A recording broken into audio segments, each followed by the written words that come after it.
Hi, I'm Brandon. And I'm Megan. For years, we were stuck in a rut, always complaining that nothing ever changed for us. And then we realized if we wanted to improve our lives, we had to put in the work.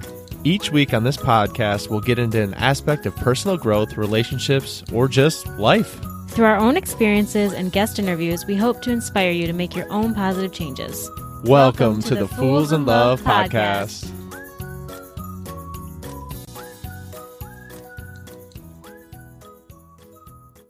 It's another Wednesday, which means it's another Fools in Love podcast. I am pumped to be here, and today we are talking about confidence. We are going to chat about how we build it, what kind of things from our past help shape it, and just a little bit about life, love, and that pursuit of confidence. I love it. Yeah, welcome everybody. Thank you for being here. If you're a first-time listener, welcome. And again, like Meg said, we're really going to get into that idea of confidence, because if you think about it, which of us doesn't need a little bit more confidence? But we want to talk about finding that too, and let's get into it. All right.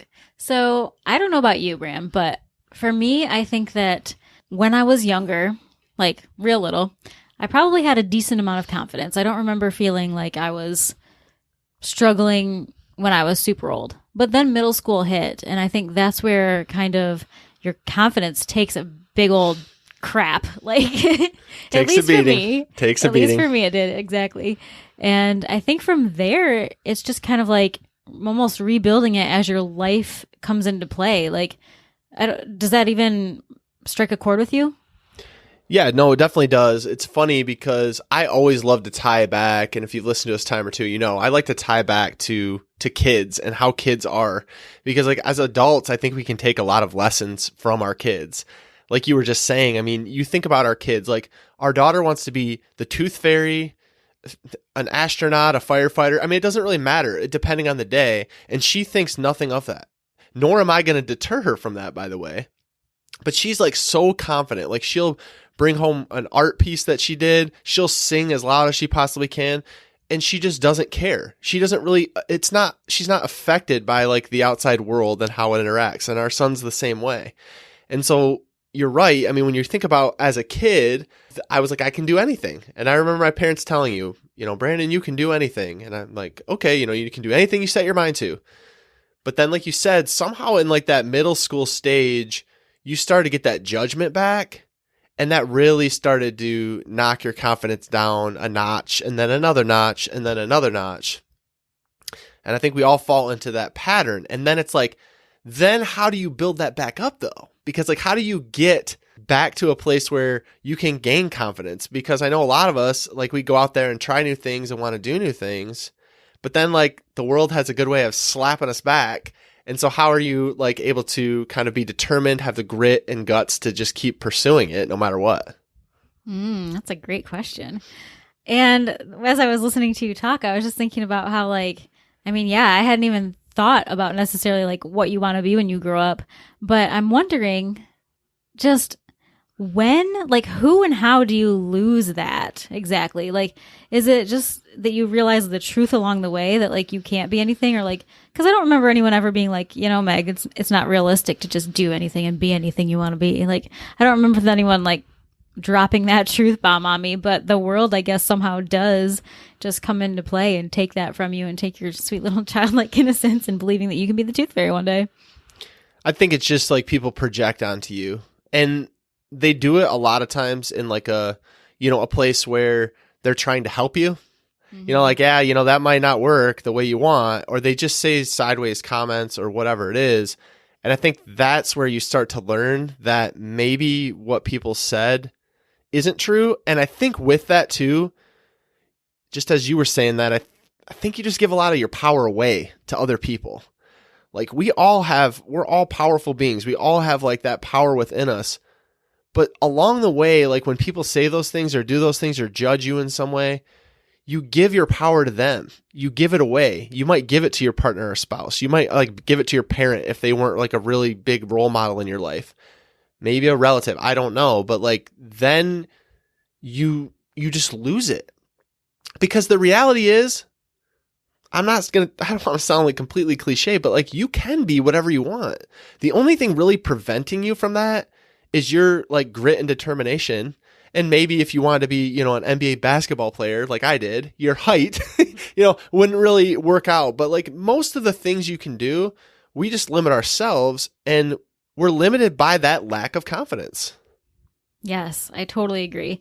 For me, I think that, as I was growing up, I think the real first time I remember losing some confidence was in fourth grade. But then especially as I entered those middle school years, that sixth, seventh, eighth grade, man, I struggled. And I was also not only struggling at school, I also was in ballet, and I was struggling there too. And like, I just had a time. Like, let me tell you, between school and ballet, like bullying was real, like very real for me. And I think it just like totally destroyed me. And so as I sit here today, I'm 35 years old. I'm basically, I believe, confident. I think I'm pretty darn confident, but I'm thinking like, what changed that for me? And honestly, most of it is just freaking experience, just being in my 30s, having life experience that showed me along the way, like, you are not what these people thought you were, 112 years ago, and just being able to push past those beliefs that were so silly and dumb and meant nothing. Why would I have let all of those things just culminate into this ridiculous abuse of myself over so many years? And I don't know. I'm just thinking out loud here. No, and I know y'all can't see it there, but like I'm just gonna be real with y'all. Like Mag's eyes were like welling up when she's even talking about that, which shows how much power that is. Like you said, that was 20 plus, more than 20 years ago, and you're sitting there and it still like has an effect on you. So you want the answer to the question of how that happens. That's it. That's how that happens. So the real question is, how do you allow that to, be a reality in your life and not allow it to trigger the emotions that are being brought up, and allow yourself to then lean in to a more confident self? Because a lot of what led to this episode is because me and you were having a conversation. We were driving in the car, and we were just talking about the idea of confidence and like your confidence as a woman, and how were you like able to do that? And it was more like an exploratory conversation between the two of us, but really in its essence, you were like, how did I get to the place where like I feel like I can pretty much do anything? And I was just very like upfront and was like, I don't really remember like when we first dated that you were like overly confident. And I don't even mean that as a slight. I just mean that in like, as far as life experience goes. And I'm not even tooting my own horn. I probably wasn't either, but we were talking specifically about you. So right. I just want to preface it with that. But then you were like, well, how did I ever gain like the confidence to do anything? Because I remember you leaning on me a lot. I remember you leaning on your mom a lot and your family, and you like couldn't make a decision. We even made jokes like you couldn't make even a decision of like what sunglasses you wanted to buy without like phoning your mom or asking me. And it was like all around you then you were questioning like that confident self. And like you said, the thing that we came to in that conversation, and we can get into here, is the difficult things in your life that you overcame. That's when you really stepped into that confidence. Right. Which really sucks in a way, because I mean, if you think about the fact that you have to, well, at least I don't know about you guys, but I had to go through like the worst time of my life to even come out in a place where I felt stronger because of it. But it really took us talking about it before I even realized like all of the things that we've told you guys about before, like our marital struggles back in 2012, like that was honestly the first time where I was making decisions and I was living a life that didn't require anyone else's permission or opinion. Like that was the first time when I had really stepped back away from what Brandon thought about everything and what Mom thought about everything, and just was doing what I wanted. And granted, those were not great decisions, I realize now, and I realized quickly at that point too. But decisions aside, I was making them on my own. And that was the first time I had ever really thought about what me, Megan, specifically was wanting or feeling, rather than like needing somebody else to be a sounding board for how I was and what I was capable of. Well, and you fell into the roles too. Like in that time, you were really just playing the role. We talk about that frequently, but you were playing the role of the perfect daughter, the perfect spouse. You were being that person for everyone else, but who were you to yourself? Mm-hmm. And that's what led you to pulling at that thread.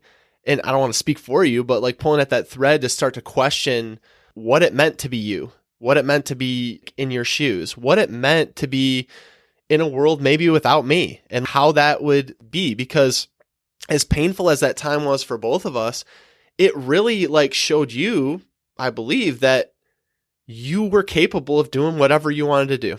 100%. I'm so glad you said that, because that was exactly where I wanted to go next. Like, yes, it was a crap time in our lives, but also I realized that, not to be mean because I don't want to sound mean, but with or without you, I was going to be okay. With or without you, my life would still be my life.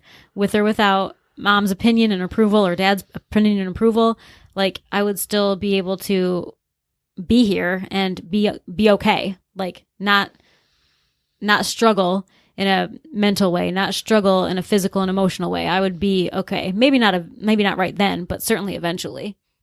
Yeah, and it's interesting too, because it's kind of a little bit of a strange dynamic, because in that way, like, you decided to grab onto those negative things and help it build up your confidence, where I think so many people take those things and it like destroys their confidence. They're like, well, this happened in my relationship and I did this and I made this mistake or I did that. And then you're like wearing that around as like a negative baggage that you're carrying with you, when you turn that on its head and you were like, no, that was the time. Yeah, I did make mistakes. I owned that. And that built up your confidence, rather than it being a thing where you're letting it weigh you down and be baggage. Because I think so many of us are victim or play that victim card or in that victimhood that like, hey, I didn't make the best decision, or this job didn't go well, or this didn't go well. And it's like, it's not building up confidence. Because I know a lot of our listeners are probably thinking like, yeah, those things sucked and my life's ruined because of it. But I want to caution you to say your life's not ruined unless you're allowing that thing and putting that weight on it to allow that to be your current reality, because it doesn't have to be. It's a total mindset switch. I mean, because honestly, you can let it go either way. Like you were just saying, Bran. I mean, it doesn't have to be that it builds your confidence, but I certainly wanted it to mean something. I wanted to put a meaning behind it that made sense for me. And if I don't want to live my life unhappy about where I once was, which is just stupid, because I'm not going to waste my life mourning the past. I'm going to, run towards the future. Then I had to make that have meaning for me specifically and me overall. So that's when I kind of, worked with you to kind of figure out all that yes, it had meaning. And then it kind of catapulted from there. And I think you've had similar experiences where it might not be in the same realm of your life, but certainly something that you've been through prior gave you the confidence to know that you could move forward again. So when we experienced problems in our business, especially in 2017, when it felt like we were just done, like this was like, let's find a new career choice, let's find a new path, like there's no way we can survive this here. That was when we were like needing to draw on something. And although it was relationship to business, the fact that we had gone through something hard before and made it out and been okay gave us some strength to understand that, like, wait a second, we're going about this all the wrong way.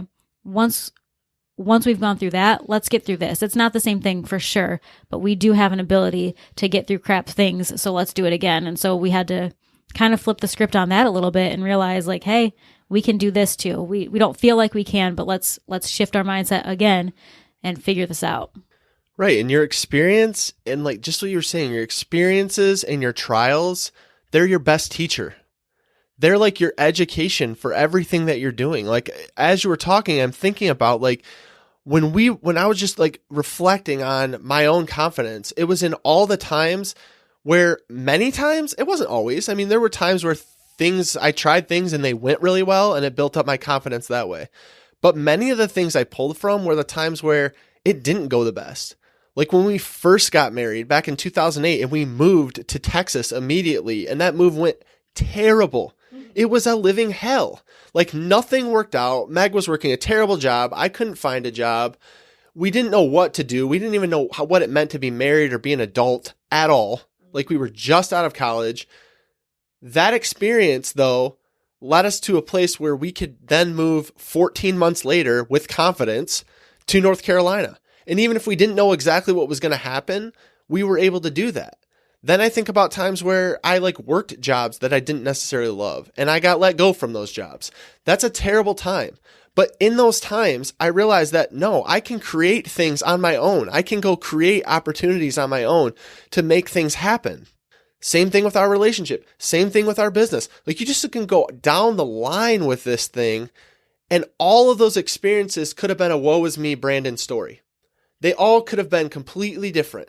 If I allowed them to be, they could be, instead of badges of like honor of places where I stepped forward and stepped in, they could have been places where I tripped and fell on my face and stayed there for the rest of my life. And that's the challenge that you have with all of this, because it's really all in your mindset and how you're going to show up each day, regardless of the stuff that comes in front of you, because it can be a confidence builder or it can be a confidence destroyer. And it's really you who have the choice to make that happen. It really is. And I think that another interesting part of this whole conversation is just, well, I'm going to go back to Clubhouse. I know we've just talked about Clubhouse like a couple weeks ago on the podcast, but just kind of a like offset of this was we were talking on Clubhouse a couple weeks ago. I was listening in a conversation about ego, and many of the people in there were talking about like ego as a bad thing. And Brandon threw out like maybe ego is sort of a good thing. And we talked about it in the capacity of, you know, is ego the same thing as confidence? And I have some opinions on that. I think that they're related. I don't think that they're necessarily the same, but could you talk a little bit about your thoughts on ego and confidence? Oh man, I in that Clubhouse, y'all, I blew my boy Andrew from Allegory and Elm's mind, because he was like, "You're crazy, man. Like, what are you talking about? How can ego be a positive thing?" But here's the way I spit it, and I'm going to spit it here again. In the times where I'm pulling like ego, and I'm not suggesting that ego isn't negative and can't go into negative spaces, because I think the problem with ego is when you have so much confidence that you won't listen to the outside world, that you won't even listen when you're making really dumb decisions, and you're so full of yourself that you can't possibly make it. I think just to start at the bottom, that's where most people think of when they think about ego, because it's like a self-absorbed negative place. But ego at its definition it's how you feel about yourself, your own self-worth and your own self-importance. That's what it says in the dictionary. Go look it up. I challenge you. When you look at that and you think about it in that context, there are so many times, and I'll give you a perfect example. I was going on my run the other night, and it sucked. It was going terrible. Nothing was going well in it. But I picked myself and dusted myself off. I was like, "Brandon, you got this, man. You're going to go out there and get it. You know, you've done this before, you'll do it again," like pulling from that experience, pumping myself up, and I'm pushing myself forward and allowing myself to accomplish the goal in front of me. And I do that so many times in all the other places in my life. I think about half of these things we've mentioned as challenges when a challenge comes up. And I'm like, how could this be that big a deal when my inside mind, starts to spiral? I'm like, how can that be a thing? It's not a thing. You've done this, this, and this. You've done amazing things. You've been like punched in the face and you've stood back up again 15,000 times, Brandon. So where are you going? But that to me is the positive form of ego. That's to me is the self-worth, I got this type feeling that I think ego can definitely go. And it's a slippery slope. I'll give it to you. But I think it can be a positive thing. And I think confidence and ego can go hand in hand as long as it doesn't go to a place where it's an overconfidence and an oversaturation of ego to the place where you're ignoring everything else around you. Right. I think it's possible. I'm with you. I think it's possible that you can have a good, healthy self-esteem and be able to use your ego to your advantage. And I also think that you can have a little bit too much of an inflated self-esteem and think way too highly of yourself and use that to a place where you have, like you said, like no one's going to be able to tell you anything and you're just being kind of a cocky jerk, basically. Right. Right. And it is, like I said, there's definitely a balancing act with it, but I think it's like almost like that alter ego. Like you hear of people having an alter ego. And that alter ego can be a positive person. It doesn't have to be like a fake, phony thing. It can be a portion of your personality that comes out in times of strife. It can be there. I think about Trent Shelton, our friend, smiling at you. our digital friend and mentor, Trent Shelton. I could think about him. He's T-shell. Like when things come up and he's having things that are tough, he's T-shell. And he steps into it and he's confident. And he said his son has the same thing. And I laugh because I often think about that. Like, you need to have that in order to build up the confidence. And sometimes when you have something like that, you can really like pull yourself up from a dark place when you know that like you're capable of more and you've done more in the past, and allow that to really build you up in the future. I just want to point out that you said something really cool, and I don't think you even heard yourself say it, but you basically just said, use the confidence that you already have to build more confidence. If you think about it on that level, that's pretty cool. Yeah, I mean, like I said, it's all stepping stones. If you think about it, you're stacking up to bigger and better things. But if every time you stack up a couple things, say you're stacking up blocks, every time you stack up a couple confidence blocks and someone tells you something or you have a bad experience and you take your hand and you slap those blocks over, you got to start from scratch every time. And eventually you're going to be so tired out that you don't even want to pick up those blocks and start stacking them again because the world has knocked you over so many times, or you've knocked over those blocks so many times. But what if you didn't knock over those blocks? What if when things did happen, you're like, yeah, it happened to me and it happens to everyone else. And you know what? This is how I'm going to build this up. And I am going to look at this as education. I am going to stack these things up. Then the next time when it happens, you look over, and rather than seeing those blocks scattered all the way across the ground, you see a stack of blocks stacked up there. And for each block, you remember what happened in those moments. You remember the challenge you faced, and you remember that you picked yourself up then, and you'll pick yourself up again, and you'll pick yourself up again in the future. And you get that stack high enough that it doesn't matter what comes in your way or what comes in your path, because you've got that stack and you're almost there. And you just need to keep pursuing and keep going and build up that confidence. Don't knock yourself over every time. That's my challenge to you, really. Dang, brother. I don't even know if I can come after that. I'm like, that was so good. Maybe I should just stay silent over here. That's what I do, baby. But yeah, I think we've touched on a couple really positive things, because I think really building up that confidence is key. In the times of struggle, it's so easy to fall down, but really you don't need to. You need to pick yourself back up. And really what I would say is much like you did, Meg. What are those things that stopped you from feeling that way about yourself? What are those things that make you question your self-worth? Because confidence and self-worth are tied hand in hand. So what was it in your life? Where did it stop? Because I really believe going back to the point of origin can really help you break through those past behaviors and get to a place in the future that you want to be. But a lot of times you got to go back, and I hate to use the term, but like dig up some of those old things in the past just to rectify them, heal them, and move on. Not to sit there and ruminate with them and let them destroy you all over again, but to be like, yes, that happened. And you know what? I'm going to build up to a better place so that doesn't happen to me again. And I have the confidence to move forward no matter what. Because that's the belief you need to have in yourself. Because if you're sitting there listening and you think this is hard, you're dang right it's hard. This is very difficult. Your mind will play tricks on you all day long. And it does to me, and it does to Meg, and I'm sure it does for you.